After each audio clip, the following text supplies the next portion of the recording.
ఎవరిని ఇన్వాల్వ్ కావద్దని చెప్పింది. 9వ తారీఖు నుంచి సంక్రాంతి సెలవులు వచ్చినాయి కోర్టుకి. 20వ తారీఖు దాకా హైకోర్టుకు సెలవులు. కోర్టు ఆర్డర్ ఇచ్చింది సార్ అని మా వకీల్ సాబు ఇంకొంతమంది పోయి దండం పెట్టి దరఖాస్తు ఇద్దామని పోయారు.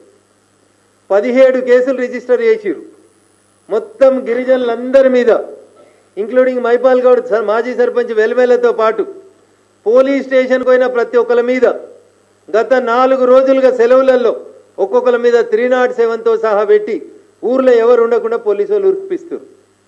నీకెట్లా తెలుసు రఘునందన్ అంటుండొచ్చు, అందుకనే మేము గూగుల్ మ్యాపులు తెచ్చినాం. ఎన్ని పోలీసు బండ్లు ఉన్నాయి, ఎంతమంది పోలీసు వాళ్ళు ఉన్నారు, గోడలు కడుతుర్రు అన్న నిల్చొని లిటరల్గా గోడలు కడుతుర్రు. అందుకని మా మీడియా మిత్రులందరికీ నేను సవినయంగా చేసేటువంటి అప్పీల్, రింగ్ రోడ్ కానుకొని 2 కిలోమీటర్ల దూరమే ఉంటుందండి. కొల్లూరు ఎగ్జిట్ తీసుకొని జర్రంత అవతలకి పోతే మీకు ఇది కనబడుతుంటుంది అన్న. ఇప్పుడు పోదామన్నా నేను వాహనాలు ఏర్పాటు చేస్తే దయచేసి పోదాం.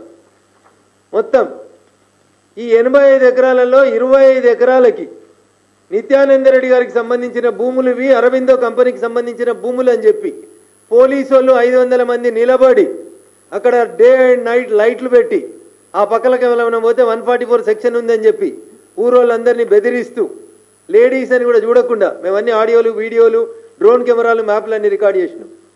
నా విజ్ఞప్తి రాష్ట్ర ముఖ్యమంత్రి గారికి, డీజీపీ ఆఫ్ పోలీస్ తెలంగాణ గారికి, హైకోర్టు సర్వోన్నత న్యాయస్థానం దాంట్లో ఇన్వాల్వ్ కావద్దు, వాళ్ళ భూముల్ని డిస్టర్బ్ చేయొద్దని చెప్పిన తర్వాత మీ పోలీసోళ్ళు, మా పోలీసోళ్ళు, సంగారెడ్డి జిల్లా పోలీసోళ్ళు మొత్తం 3 రోజుల నుంచి ఒకటే డ్యూటీ చేస్తున్నారు. ఎడ చేస్తున్నారు అంటే వెల్మెల ఊరవతలే చేస్తున్నారు డ్యూటీ.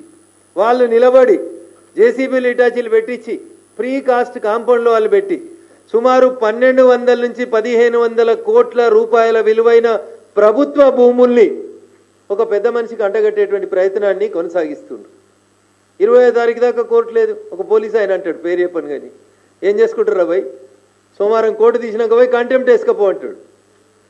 ఆయన అనేకంటే ముందే మేము ఒక నోటీస్ కూడా ఇచ్చినాం, వకీల్ సాబుని పెట్టి కంటెంప్ట్ ఆఫ్ కోర్ట్ నోటీస్ కూడా ఇచ్చినాం వాళ్ళకి.